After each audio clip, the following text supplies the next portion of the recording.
थी। महात्मा गांधी की सबसे बड़ी समस्याओं में से एक अम्बेडकर भी थे। अंग्रेज तो थे ही थे, उनसे बड़ी समस्या ये है कि यार अंग्रेजों को भेजो ना, समाज क्यों बदल रहे हो। और ध्यान रखना 1936 से है, इस समय डॉक्टर अम्बेडकर ठीक ठाक पावरफुल हो चुके थे, अच्छी खासी प्रसिद्धि उनको मिल चुकी थी। महात्मा गांधी की सबसे बड़ी समस्याओं में से एक अम्बेडकर भी थे। अंग्रेज तो थे ही थे, उनसे बड़ी समस्या ये है कि यार अंग्रेजों को भेजो ना, समाज क्यों बदल रहे हो। और अम्बेडकर साफ साफ कह रहे थे कि अगर मुझे अपने हित और देश के हित में चुनना हो तो देश का हित नंबर 1 पे है, पर यदि मुझे दलितों के हित और देश के हित में चुनना हो तो मैं दलितों के हित को प्राथमिकता पे रखूंगा। क्योंकि अगर अंग्रेज चले गए ऐसे ही तो यहां के सवर्ण हमें छोड़ेंगे नहीं, और दलितों की पराधीनता अंग्रेजों के आने से पहले ज्यादा थी, अंग्रेजों की उपस्थिति के समय कम पराधीनता थी। आपको गुस्सा तो आता होगा अम्बेडकर पे कई बार, कह रहे कैसा आदमी था, है ना, लेकिन आप तर्क सुनेंगे तो दंग रह जाएंगे, तर्क अच्छे हैं। और मजे की बात है कि भारत की संविधान सभा में अम्बेडकर जितनी पढ़ाई पूरी संविधान सभा में एक भी मेंबर ने नहीं कर रखी थी। केवल एक BN राव थे जो एडवाइजर थे, उनके पास ठीक ठाक पढ़ाई थी, उन्हें छोड़ दें, बाकी सब मिट्टी के मतलब पेंदे टाइप के थे, प्यादे थे उनके सामने। पढ़ाई लिखाई का जो लेवल अम्बेडकर साहब का है वो किसी का नहीं है। तो कुछ लोग मैंने देखा कि सवर्ण मानसिकता के कुछ लोग अम्बेडकर को देशद्रोही घोषित करना चाहते हैं इन्हीं कथनों से कि दलित प्रश्न और देश के प्रश्न में दलितों को प्राथमिकता दूंगा तो बुरा मान जाते हैं। और उन्हीं से आप पूछो कि अगर हिंदू का प्रश्न हो और देश का प्रश्न हो, किसी प्राथमिकता दोगे तो हिंदू, हिंदुस्तान है, मगर समझते हो तो हिंदुस्तान है बोलते हैं, हिंदुस्तान है। मुसलमान तो आए हैं, जा भी सकते हैं, लेकिन हिंदुस्तान है। तो अंबेडकर उस समय पावरफुल हो चुके थे, और अंबेडकर को मैं तो बड़ा सलाम करता हूं इस सेंस में। आमतौर पर वंचित वर्ग में जब कोई पढ़ लिख लेता है ना, अपने वर्ग से कन्नी काट लेता है। रिजर्वेशन का सबसे बड़ा दुख ये है, रिजर्वेशन का सुख ये है कि वंचित वर्गों के लोग आने लगे हैं सत्ता में, और जैसे ही एक गांव से एक बच्चा, दलित बच्चा IAS बनता है ना, पूरा गांव IAS बन जाता है। आरक्षण के वित्तीय लाभ केवल उस व्यक्ति को मिलते हैं जिसको आरक्षण मिला है, पर सामाजिक राजनीतिक लाभ पूरे गांव, पूरे कुनबे, पूरे कस्बे, पूरे शहर को मिलते हैं।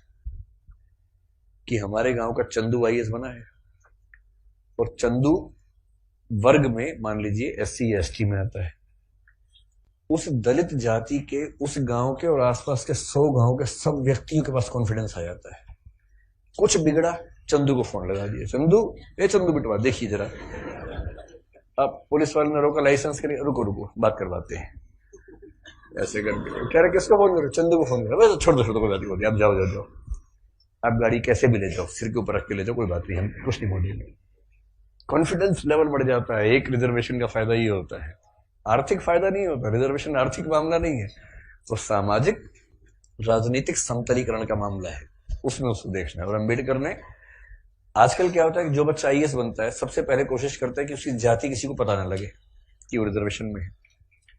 और बहुत सारे लोग SC ST या OBC से रिजर्वेशन का लाभ लेकर अगर IAS बनते हैं तो कोशिश करते हैं कि शादी जैसे सवर्ण समाज में हो, क्योंकि IAS खुद एक जाति है, उस जाति में शादी कहीं भी हो सकती है, वहां जाति प्रथा बीच में नहीं आती है। ऐसी IPS भी एक जाति है जो IAS से नीचे की जाती है लेकिन ठीक ठाक जाती है, वो भी अपने आप में ठीक ठाक जाती है। जैसे IAS पति IPS पत्नी, लोग कहेंगे हाँ ठीक है, IPS पति IAS पत्नी, तो लोग कहते हैं अच्छा चलो कोई बात नहीं ठीक है इस तरह से मैनेज करते हैं, क्योंकि IPS नीची जाती है, IAS थोड़ी ऊंची जाती है, और IRS और बाकी सब तो बहुत ही नीची जाती हैं, और उसमें जो ग्रुप भी हैं वो तो शूद्र टाइप के माने जाएंगे कि ये तो बहुत ही नीचे के लोग हैं। बेशक UPSC ने सफलता दी हो, पर ये तो ये नहीं चलेंगे, इनके 10 नंबर कम आए से इनको बाहर करो यहाँ से एक प्रकार की जाति व्यवस्था वहां भी है। तो दलित चेतना जो अम्बेडकर की वजह से, अम्बेडकर का सम्मान क्यों करना चाहिए कि वो इतना पढ़ने लिखने के बाद भी चाहते तो वो भी एक शानदार जिंदगी जी सकते थे, उनको मिल ही रही थी भाई। वो PCS ऑफिसर थे बड़ौदा में, मजाक छोड़ना है, नागपुर में शायद, और जब नागपुर में वो सिविल सेवक बनकर आए, फेलोशिप वहीं से मिली थी पढ़ने के लिए, जब वापस लौटे तो उनको PCS अधिकारी बनाया गया। तो उनको कहा कि आप यहां रहना शुरू कीजिए और काम संभाल लीजिए। अब ये अम्बेडकर के सामने सबसे बड़ी समस्या, अगर आप उनकी कभी आत्मकथा पढ़े, मैं कैसे बना, हिंदी अनुवाद उसका ये है, उसमें प्रसंग है कि नागपुर में रहना है उनको क्योंकि वो ऑफिसर हैं, उनको अपने रहने के लिए कमरा चाहिए या घर चाहिए, ढूंढ रहे हैं पूरे शहर में, कमरा ही नहीं मिल रहा। लोग पहले पूछते हैं जाति कौन सी है, वो बताते हैं कि महार जाति का हूं, तो भाई कमरा नहीं है हमारे पास, हम किसी दलित को कमरा देंगे ही नहीं अपना। ये 1920-30 के दौरान नागपुर शहर की बात है। फिर वो कह रहे कि कई कमरे खारिज होते गए। एक और घर में गए, एक कोई दूसरा ऑफिसर था, वो दिखा रहा था, दोस्त के रूप में हेल्प कर रहा था, तो वहां मालिक ने पूछा ही नहीं कौन सी जाति के हो, इन्होंने बताया भी नहीं, ढिंडोरा क्यों पिटेंगे, उससे पूछा नहीं, उन्होंने बताया नहीं, कमरा मिल गया, रहने लग गए। और फिर वो देखते हैं कि एक दिन अचानक सुबह उठा तो बहुत शोर मचा हुआ था, मुझे लगा पता नहीं क्या हो गया, खिड़की से नीचे देखा तो हजारों की भीड़ हाथ में डंडे भाले हथियार लेके खड़ी हुई थी। उनको पता लग गया था कि एक दलित आदमी इस घर में रहता है और वो भीड़ मेरा कत्ल करने के लिए आई थी। और उसके बाद कुछ दोस्तों की मदद से पता नहीं पीछे के दरवाजे से कहां से किसी तरह से उनकी जान बचा के भगाया गया उनको। इस दौर से वो गुजरे थे। ये उसी देश की बात चल रही है, सारे जहां से अच्छा हिंदुस्तान हमारा, हम बुलबुलें हैं इसकी, ये गुलसिता हमारा, उसी की बात चल रही है। किसी और देश, पाकिस्तान की बात नहीं चल रही है, उसमें पाकिस्तान था ही नहीं, पाकिस्तान पेट में था उस समय अभी हुआ नहीं था, मतलब होने वाला था, अभी नहीं हुआ था।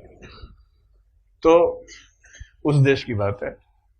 और जब वो स्कूल में पढ़ते थे तो स्कूल में पढ़ते इसलिए थे कि उनके पिता सरकारी नौकरी में थे, तो थोड़ा सा ठीक स्थितियां थी उनकी, इसलिए स्कूल में एडमिशन मिल गया। पूरे स्कूल में एक दलित बच्चा था बस, बी आर अम्बेडकर, बस, बाकी सब सवर्ण बच्चे थे।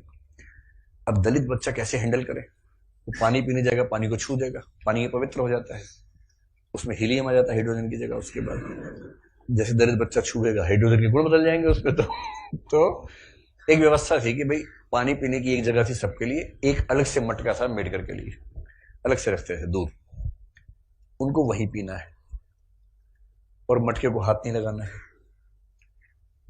अब कभी कभी क्या हुआ, कई बार ऐसा हुआ कि जो आदमी पानी की व्यवस्था करने के लिए तैनात था वो छुट्टी पे चला गया, एक दिन 2 दिन आया नहीं। अब इसको प्यास लग रही है, बाकी बच्चों के पास पानी पीने को, इसको पानी पीने को नहीं है। कई ऐसे दिन गुजारे स्कूल में जब उनको पीने को पानी मिलता ही नहीं था। चेतना ऐसे बनती है, ये सब झेलने के बाद बनती है।